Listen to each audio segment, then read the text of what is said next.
2014 was a landmark year for civil rights in Malta. Civil unions between same-sex couples were legalized on April 14. This momentous change came after 15 years of lobbying and activism from MGRM, the Malta LGBTIQ rights movement, and others who formed part of the campaign. MGRM was founded in 2001, and over the years, the NGO's aim to have same-sex relationships legalized gained momentum. Some key milestones include an episode of Sharabank, focused on the issue in 2005, and the collection of 1,000 signatures for a petition launched in 2008, in the build-up to the national election. 2011 saw a marriage equality position paper launched laying out the arguments behind the movement's campaign.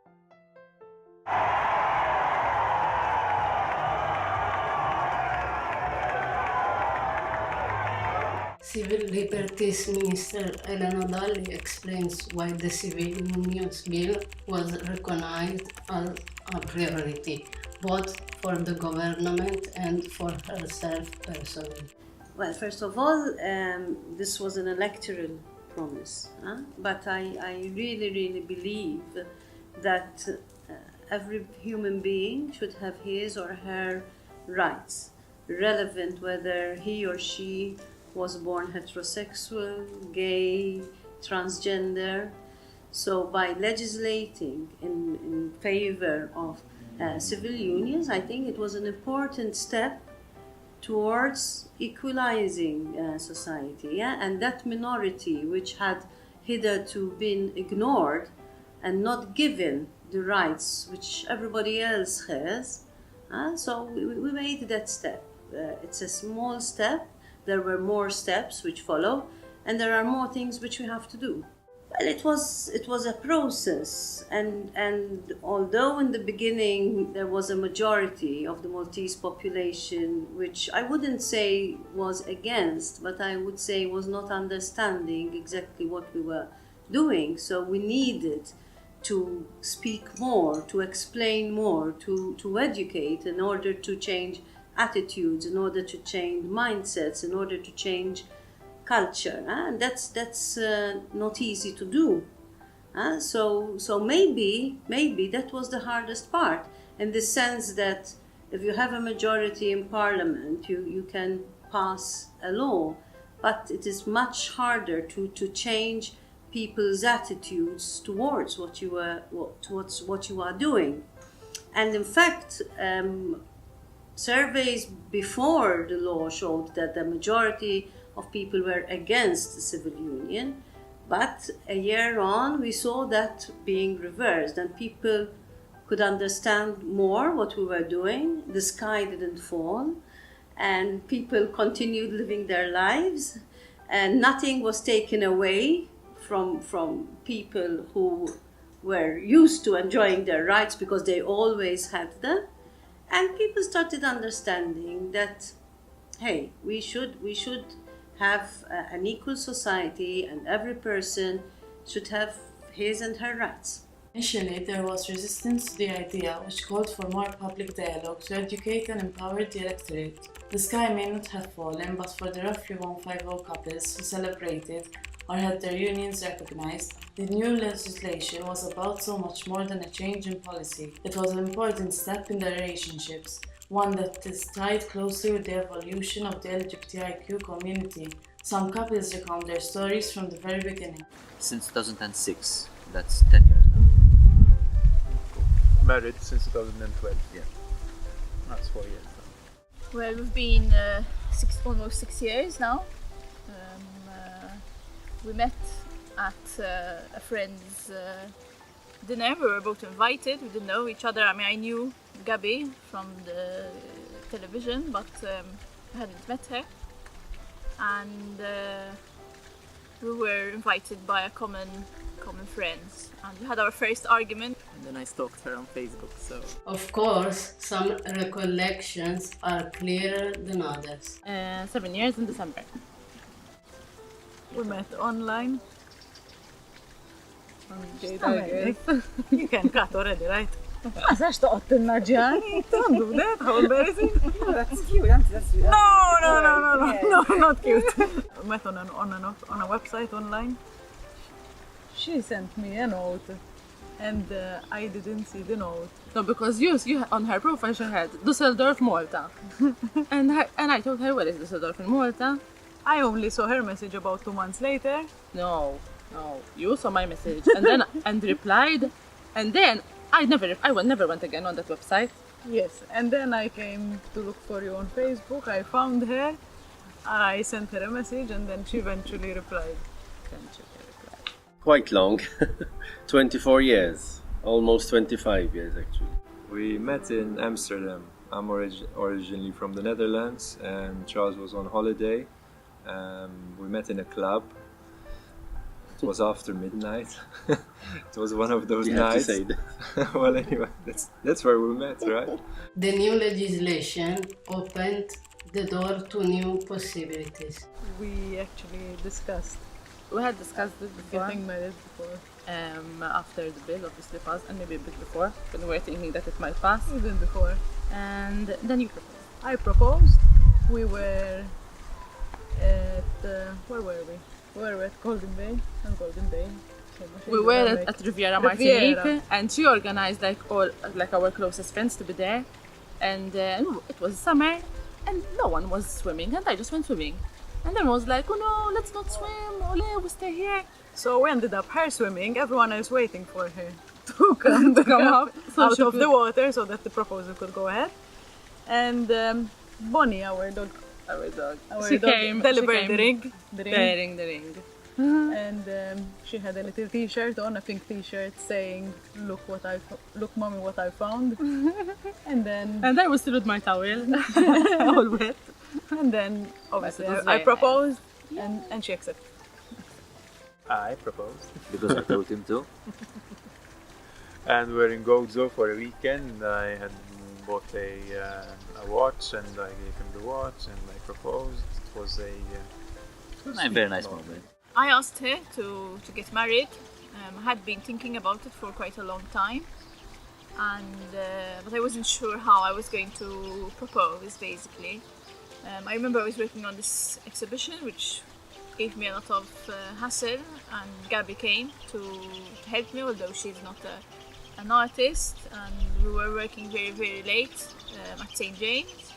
And from that moment when I was looking at her painting this piece at 11 o'clock at night, I knew that, we were meant to be together. Who would do something as crazy as that? And after the security guard told us, listen, you have to leave. And we were going for the car in the car park near St. James, and I asked her to marry me. Nice it is. It wasn't like a normal proposal thing. I mean, basically, since we had been already living together for 6 years or so. The natural step to do to get into the civil union and start the process and the procedure to enlarge our yeah. family. But we had been living together for 2.5 years already, and I wait. well, I yeah, wait that question. he was keen on it, but it had not occurred, and living together was already very good for us. So, in a way, the question could have been delayed further. But then this decision was being made for us to move here to Malta, and there it was clear that something more had to happen, and that we had to have legal certainty and be sure of where this was heading.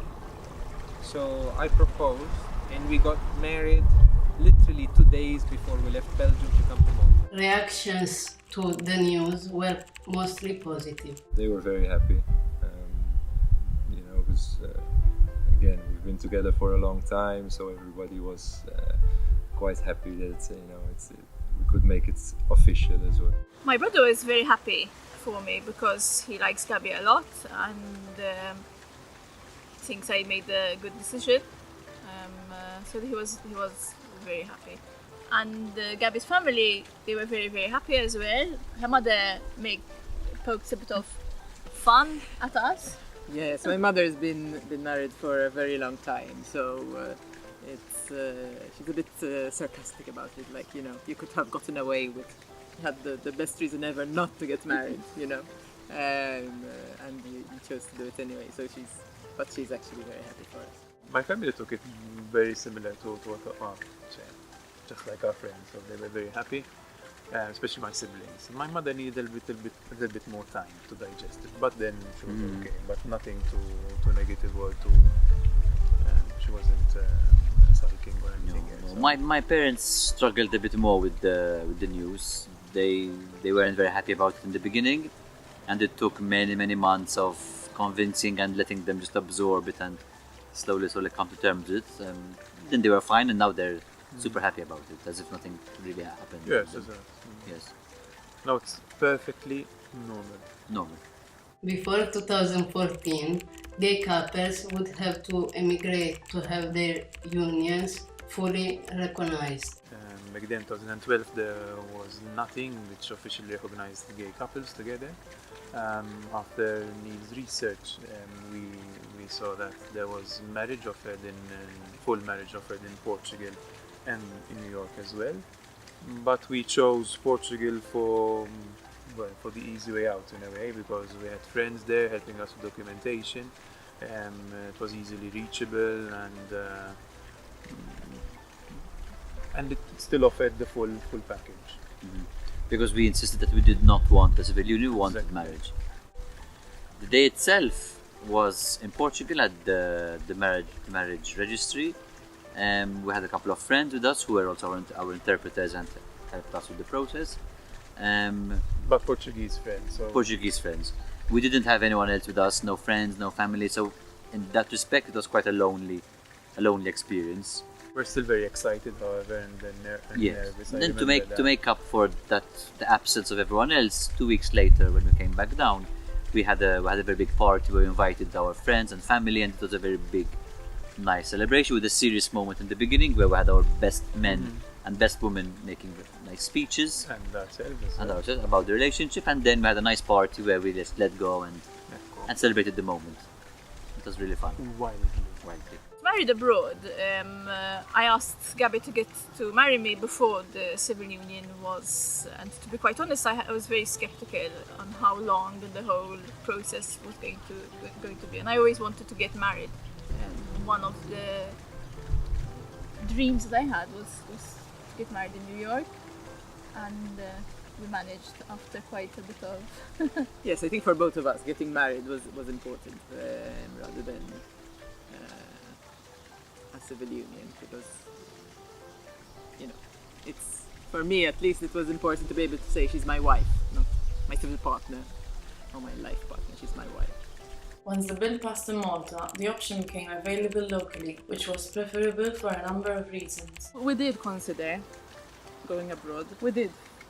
But then, to be honest, it was financially, and I was finishing my studies, and it was just not very We doable also for us, I think. kind of wanted our family to be present as well. We wanted our friends to be present, and logistically it would have been a bit difficult for us to achieve all that.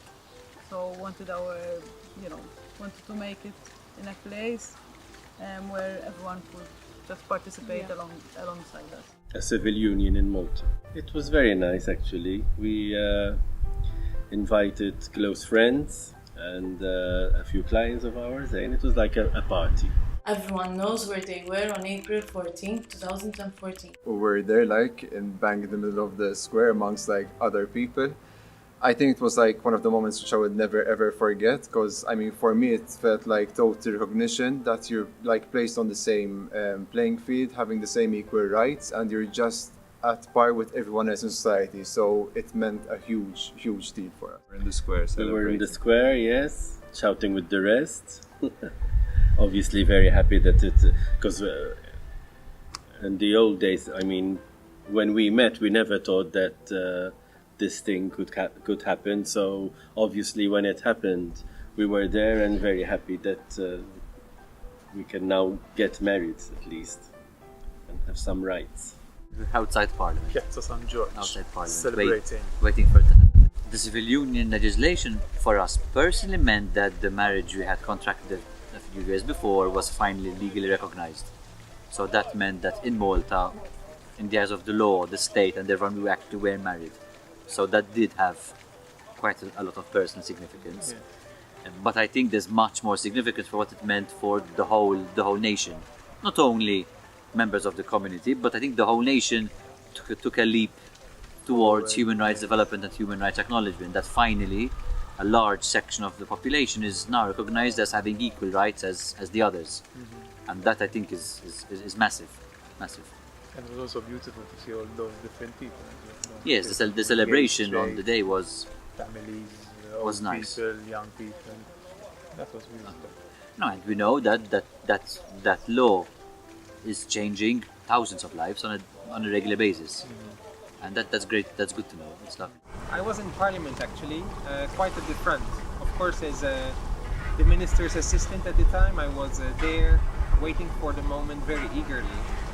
And prior to that moment, I had a number of rainbow ribbons that I had received for our Idaho Forum held here in Malta, that I took to Parliament with me, and I distributed to a few MPs, and many wanted one. And unfortunately, I only had a handful, so I let many of them down that day. It meant a lot. It meant that indeed my choice, our choice to come back to Malta was a good one. It meant that we were equal in society, that we were equal in law, and that no one could take that equality away from us. Without this law, that equality was being taken away from us all the time. No matter the fact that we had been married already, the fact that we had a certificate to prove it, no one was taking that certificate as a fact. And it was a fact in Belgium, but not a fact in Malta, and that law changed that. So it was very important for us, as I say. The first advocacy activity I did for LGBTIQ was the report I wrote for MGRM on transgender issues, and that was in 2010, if I'm not mistaken. 9-10. When 10. we moved to It was launched in 2010, December 10. Working, that was my first launched active involvement with the LGBTI community in terms of advocacy, and since then I've remained involved with doing legal work for MGRM and advocacy support for them, but also in my own activities with my own organization. I've been involved with MGRM since 2003, just after I came back from working abroad. I recently come out to myself, and the movement helped me also to come out in a sense to the nation. But yes, it's almost, I think, 13, 14 years now. It's very hard to pinpoint the exact time when the campaign actually began, because the initial years of the movement were very much focused on raising awareness and actually getting people to just talk and understand what gay issues were. But I think then as the movement in a sense got more established, we started focusing on the recognition of same-sex couples, and part of that shift over the years was also talking about families, so not just couples but also couples and their children. Perhaps I would say 3, 4, 5 years after the start of MGRM is when we actually then started talking about the recognition of same-sex couples. I think the campaign started decades ago, before it took the shape of a formal campaign, because I think people in Malta have been talking about it, asking for it in many different ways for a very, very long time. I mean, there are couples in Malta who've been in some way married or in a recognized relationship outside of Malta for many, many years, decades. So there's always been, I think, a bit of a movement towards getting there. And from what I know of the history of the movement, I think MGRM took it on as one of the very first advocacy initiatives. So that, I think, takes it back formally as a formal campaign. 15 years, I think. One of the biggest problems was the opposition expressed by the party in opposition and by the Catholic Church. You know, this whole demand for a public impact assessment, as though that was possible. And what was this public impact assessment gonna come up with? You know, history has shown us that the public impact has been pretty negligible, if at all. I think actually what we've found is that the impact has been a positive one. there's more appreciation of equality in this country, more appreciation of the respect of diversity that is being promoted through one law after the other. But that was a major problem at the time. All the discourse that went around, especially the issue of same-sex parents. So I think where the recognition of same-sex couples was concerned, that sort of people had kind of come around to it, at least most people. But where children were concerned, there was still quite a lot of opposition. And the fact that people felt that they could make that judgment about gay people just because they love someone of the same sex, that somehow you couldn't possibly be a good parent, and that wanting to be a parent was somehow some form of child abuse almost. I think that was, for me, the most difficult part to bear, that complete strangers think they have a right to judge how you live your life, who you love, and what kind of family you want to have. I think the most difficult part we had, and this I'm speaking from my personal experience and working within the group as well, is the ease with which the general public could comment publicly and judge and pass very ugly, harsh, hatred-based comments against you simply because of you and who you were and what you were asking for. I think the general difficulties of advocacy are something we're always used to, because we know that advocacy means you're challenging ideas, you're advocating with a government that's not necessarily on your side, so that's part of the dynamics. But when the general public, people who don't know you, have no idea about you, just easily feel justified in insulting you and calling you names and being aggressive just because you're asking for something basic and fundamental, then that gets difficult. Yes. I was in Parliament actually listening to what was happening. I was in the square. Parliamentary sessions are always broadcast, but there was a live, so there was a connection, and there was the sound system was set up to broadcast actually the moment when it happened, with a bit of a delay always. So after it happened in Parliament, myself and Cyrus Andrew, I remember we walked down into the square to join the rest of the crowd, and as we were at the bottom of the stairs, we hear this huge roar, which is when it was heard by the rest of the crowd in the square. And I remember my hair stood on end. It was the most amazing feeling of this joy that you could feel from the crowd outside, and then going out of the palace into the square.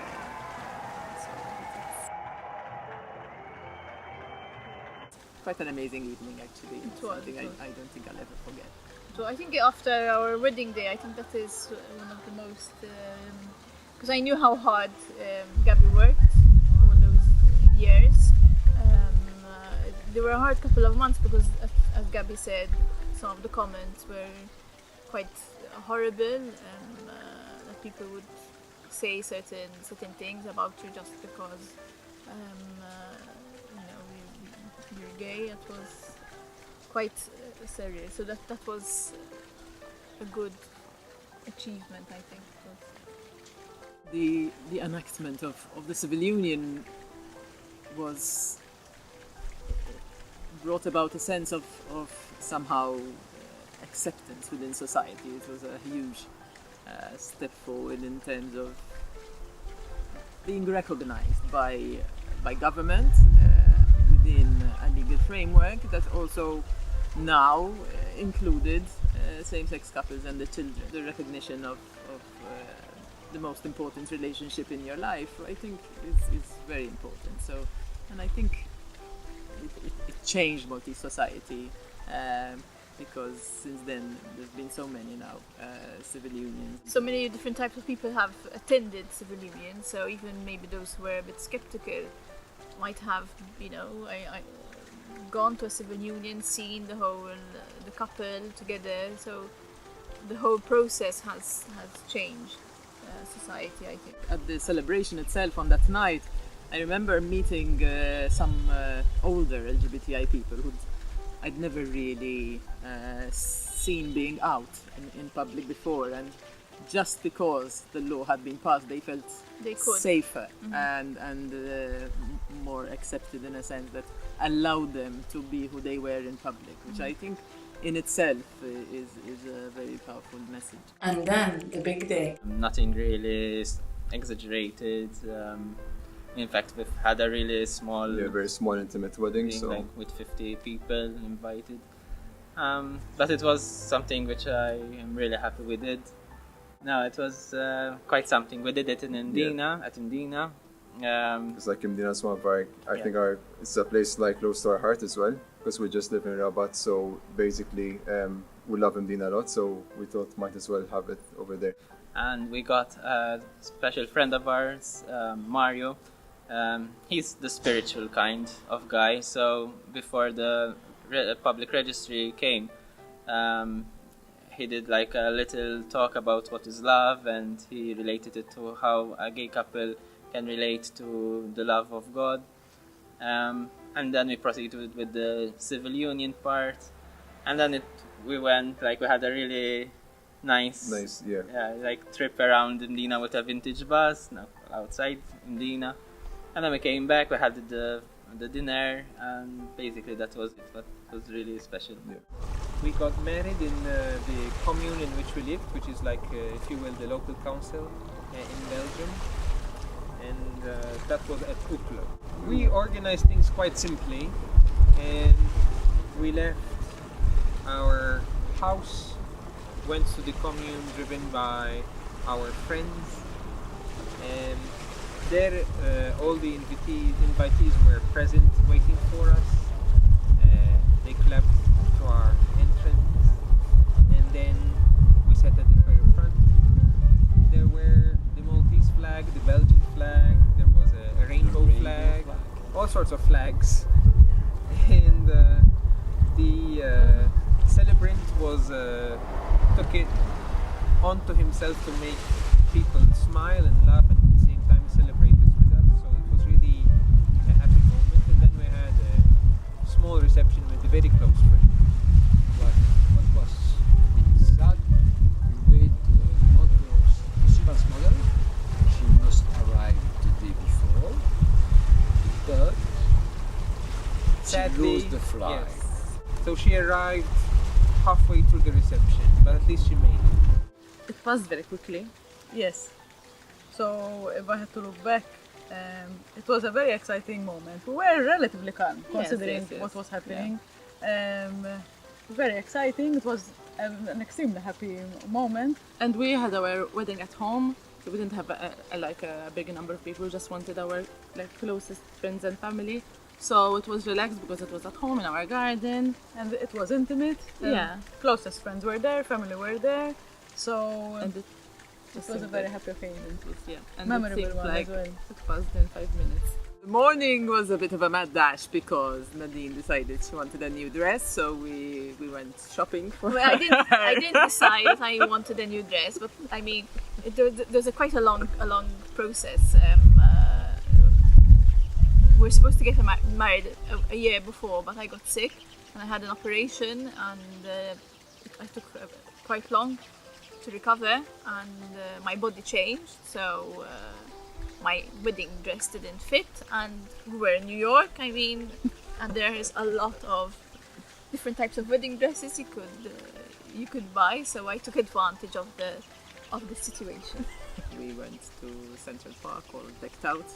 We took a New York taxi. Morning it was a bit grey, the weather, but then as soon as we arrived at Central Park, the sun came out, and it was a perfect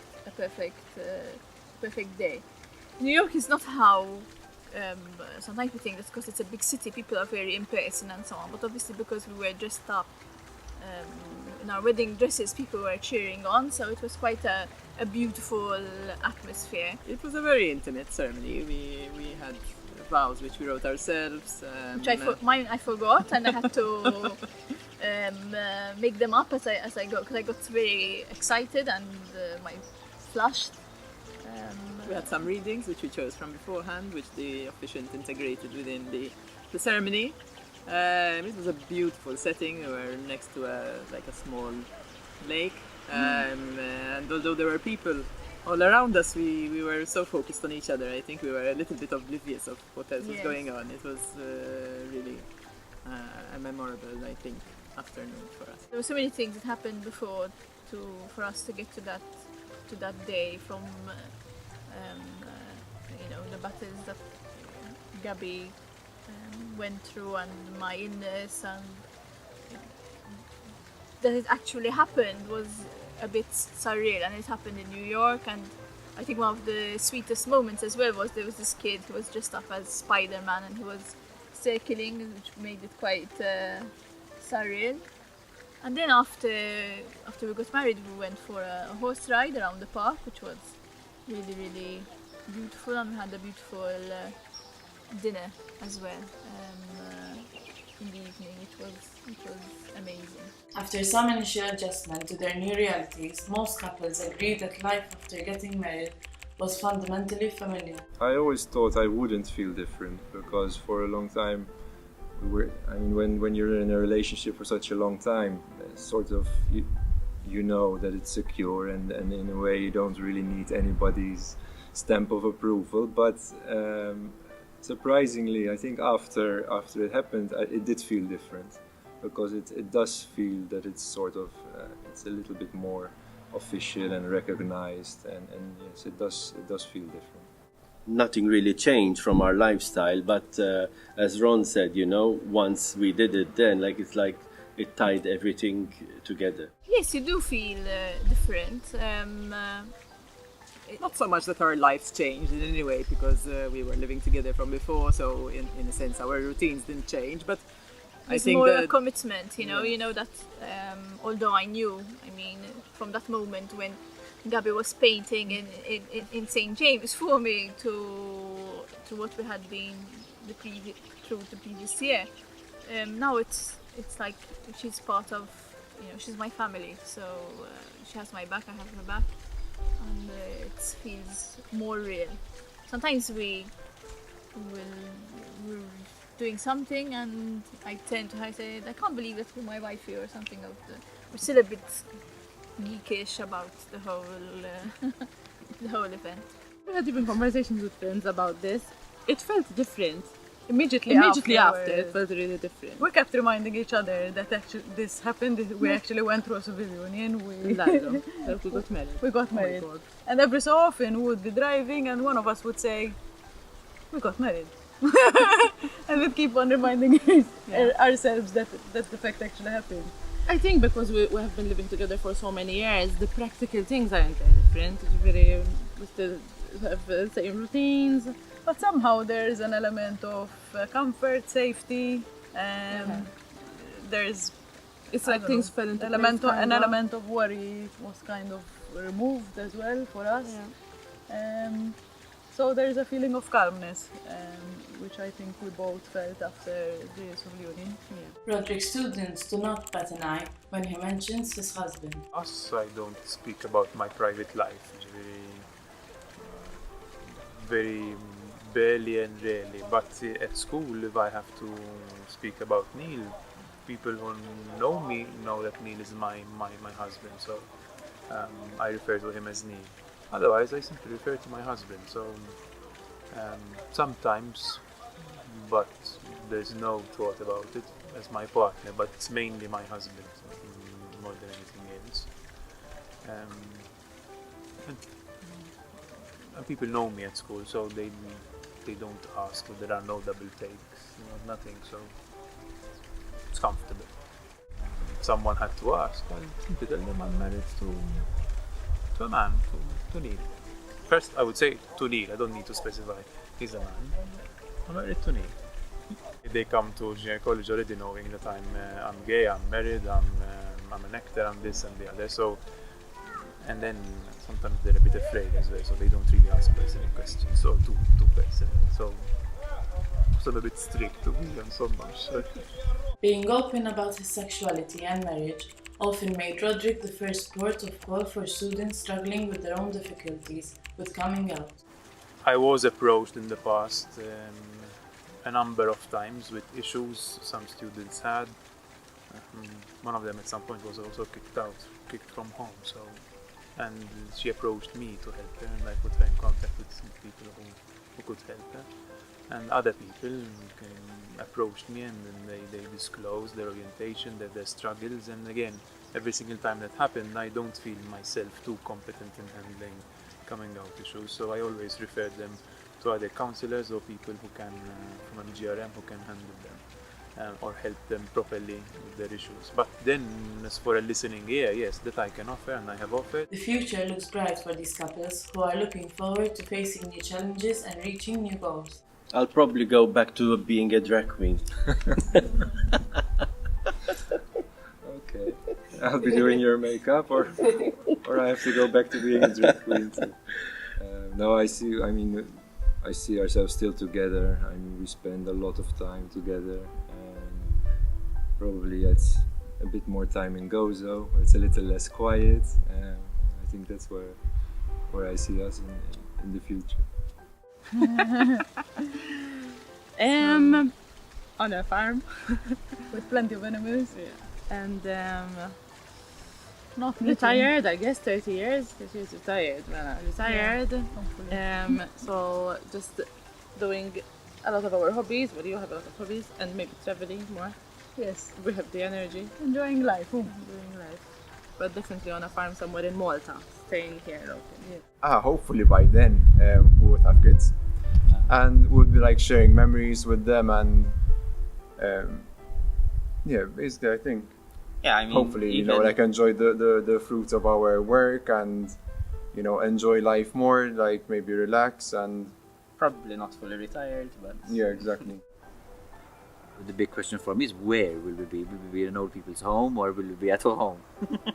That's what I always wonder. Where will I be at that age? Hopefully at home, in my house with our cats, maybe with some children, maybe grandchildren by then. But pretty much the same, I think. Meeting our friends and family. Still active, still going out, having parties and dinners at home. Traveling still. Yes. Hopefully. Fingers crossed. Still handsome, however. Always. As a final challenge, we asked the couples to summarize their relationships in 3 words. Meant to be, I guess. Yes, it's like the way things happen for us to meet, for us to come together. It's like it was meant to be in the sense that we were both at the maybe right place, right time. You can't really say because when we met, she was living abroad. She had been living abroad for a few years. So a lot of things could have happened for us not to meet each other. But and we were at the right when we did, we were both at the in the right place, at the right stage in our life. We kind of had the same objective or same wishes. We still do. We still I think our core values are the same, and I think we still have the same goals. So so meant to be, I guess. Beaucoup de différences entre nous. And intense. Serendipity. I think unexpected. Never a dull moment. I think that is but I happy. How would you describe it? I find it very hard to describe things in just one word. Yes, But I mean, if I had to think about us, I would say love and loyalty and commitment are the words I would use. Yes. We belong together, I think. 3 words describe our story. Happy? Happy story. Yes, of course. That doesn't convince me. Supportive. I'm very bad at summarizing things in one word. You're stable. Easygoing. Easygoing. In the sense, although we had the struggles with each other and with family and everyone else, I think generally, as a relationship and even vis-a-vis people around us, it was quite easygoing.